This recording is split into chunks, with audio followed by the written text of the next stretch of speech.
마찬가지로 이 재외동포, 특히 그 한인 차세대의 정체성은 나는 누구인가, 나와 모국과 거주국은 어떠한 관계인가, 나는 어떻게 살아갈 것인가를 결정하는 매우 중요한 요인이라고 생각을 합니다. 그런 면에서 이번 발전 계획에서도 아주 강조하듯이 우리 재외동포 정책을 수립하고 시행함에 있어서 이 재외동포의 정체성이 무엇이고 앞으로 어떻게 함양할 것인가에 초점을 두는 것은 저는 매우 적절하고 또 필요하다고 생각을 합니다. 그래서 오늘 네 분의 토론자들께서 우리 재외동포의 정체성의 본질과 어떻게 하면 재외동포의 정체성을 함양할 것인가에 관련해서 전문가적인 의견을 주실 것으로 기대를 합니다. 현재 재외동포는 약 한 80만 정도, 거기에다가 한국인과 일본인 사이에 태어난 그 더블, 이 사람들을 합하면 약 한 100만 정도가 되지 않을까, 이런 생각을 해봅니다. 근데 과거에는 1990년대에는 그 귀화자의 증가하고 그 다음에 일본인과의 혼인 증가에 따라서 정체성이 굉장히 좀 위기에 있지 않느냐, 그런 이야기가 많았었는데, 최근에는 이제 더블의 증가, 한국인과 일본인 사이에 그런 출생한 재외동포들이 많았기 때문에 그분들을 어떤 식으로 포용할 것인가. 그래서 첫 번째 문제는 3세 이후에 재외동포들을 어떤 식으로 정체성을 강화시킬 것인가. 그게 첫 번째 문제인 것 같고요. 두 번째 문제는 이제 일본인과 한국인 사이에 태어난 그런 재외동포, 더블의 그런 출생이 증가됐기 때문에 그 부분을 어떻게 포용을 할 것인가. 그래서 3세대 이후에 정체성 강화하고 그 다음에 더블의 포용, 이 두 가지 문제가 가장 큰 문제로 지금은 보상이 되고 있지 않는가, 그런 생각을 할 수가 있을 것 같습니다. 그들의 그런 정체성 함양 방법으로는 작년의 연구 결과를 보니까 어떻게 하면 정체성이, 재외동포 정체성이 함양될 것인가, 그런 몇 가지 문제점을 도출한 바 있는데, 거기에서 이제 재외동포들의 그런 한국어 구사 능력이라든지 한국의 역사 공부라든지 한국 그 문화 습득, 이런 것들이 굉장히 중요하지 않느냐. 그리고 이제 단체 활동을 하게 되면은 재외동포들이 상당히 좀 정체성이 강화될 수 있고, 그다음에 민족학교 활성화라든지 한글학교 활성화, 그리고 단체 활동 모일 수 있는 기회라든지 이런 것들을 통해서 프로그램을 갖다가 활성화시키면은 정체성 함양에 큰 영향을 갖다가 줄 수 있을 것이다. 이런 결과가 나왔습니다.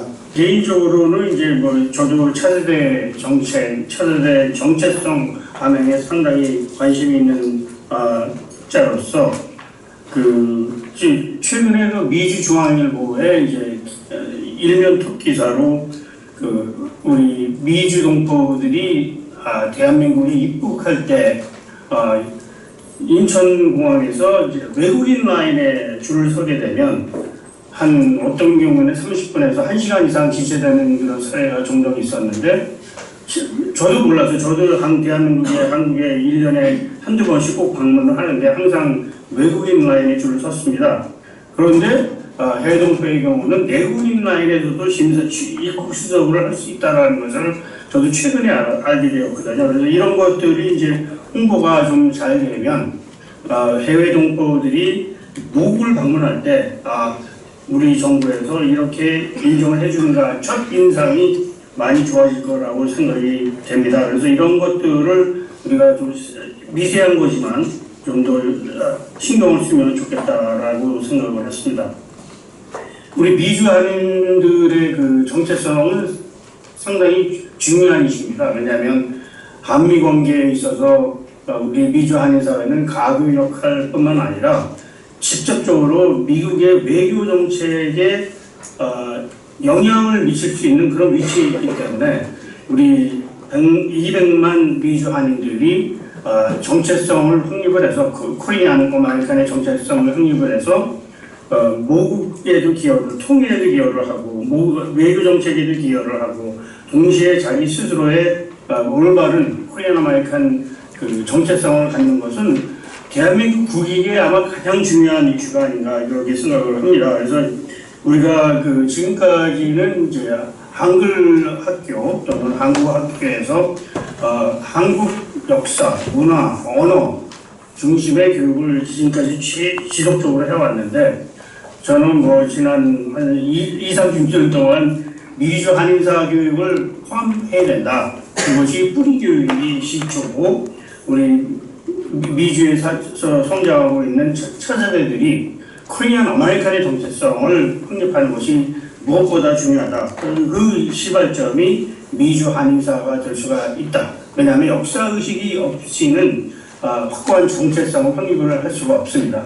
우리 미주 한인들이 코리안 아메리칸 정체성을 갖을 수 있도록 그 교육문화센터가 이제 건립이 된다고 하니까 거기서 컨텐츠를 개발을 하는 것이 굉장히 중요한 것이고 지금 당면한 과제는 미주 한인사, 코리안 아메리칸 히스토리와 컬처를 가리킬 수 있는 교사가 없습니다. 거의 없어요.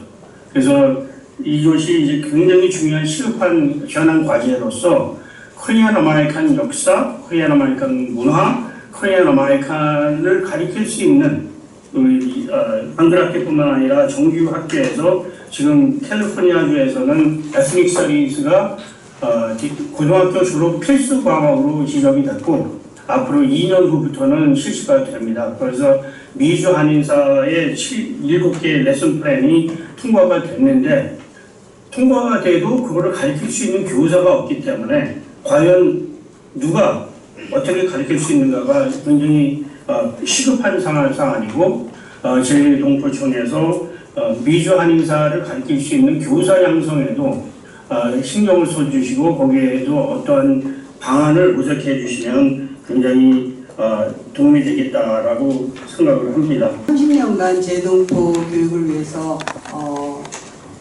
제동포 교육을 해왔는데요. 저는 주로 이제 미국에 있는 한국 학교에 대해서 한글 학교에 관해서 말씀드리고 싶은데요. 미국에는 사실 다문화 정책을 하고 있다고 하지만 사실 소수 민족에 대한 그런 어떤 특별한 교육을 따로 하고 있지는 않는 것 같습니다. 그래서 우리 학생들의 정체성 교육에서 가장 중요한 부분이 바로 주말에 하는 한글 학교 교육이라고 할 수 있습니다. 저희 학교 다솜한국 학교는 역사문화 교육을 강화하는 학교로 좀 알려져 있습니다. 지난 8년간 저희가 자체 개발한 교재를 계속 사용하고 있는데요.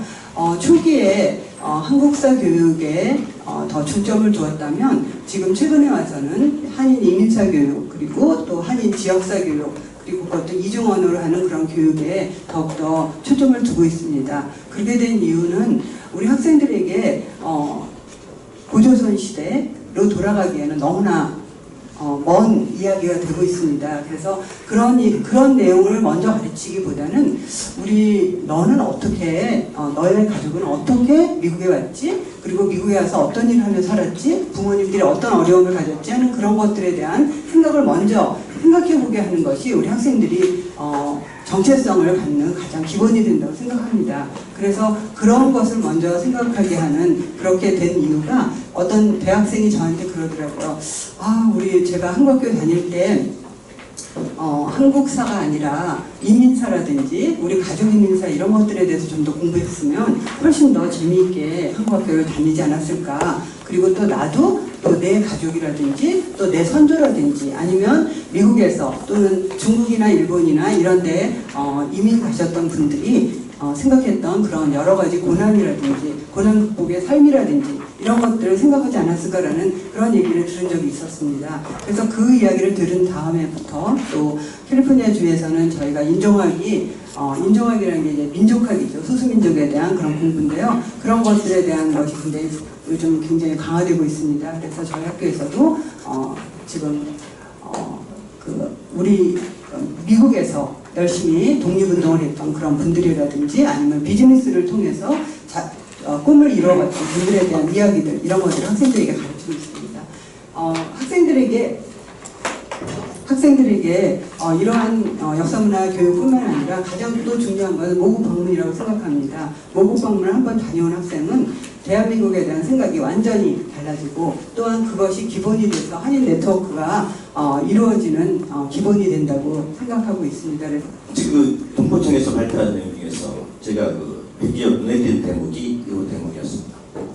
한국 발전상 교육을 확산시키는데 교과서 수록하는 것이 대단히 중요하다. 재외동포의 정체성과 자긍심을 함양시키고 그리고 의상과와 면에서 우리사회 전체에 유리한 환경을 조성할 수 있다는 것이고 또 국내 교과서에는 재외동포의 약상을 또 수록해서 재외동포에 대한 대국민 인식을 개선시키겠다 그런 내용인데요.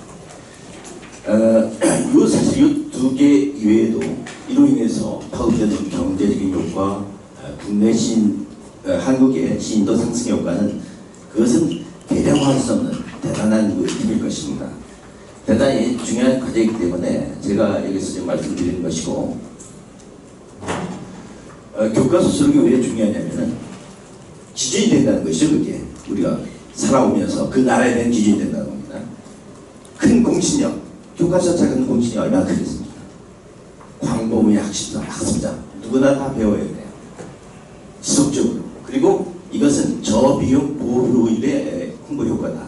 이거보다 더 중요한 것은 없다. 세계 사회에 한국을 알리는데 이거보다 더 큰 게 어디겠습니까? 제도 인지기가 길어요.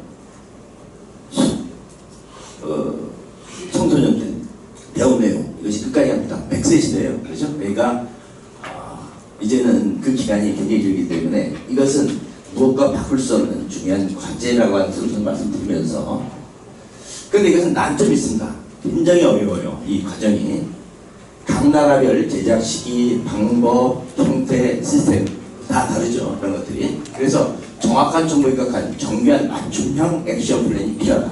그래서 여기에는 재외동포들의 적극 협조도 필요하고요. 자발적 참여, 주인의식, 이론적 위장이 매우 중요할 것이라고 생각이 듭니다.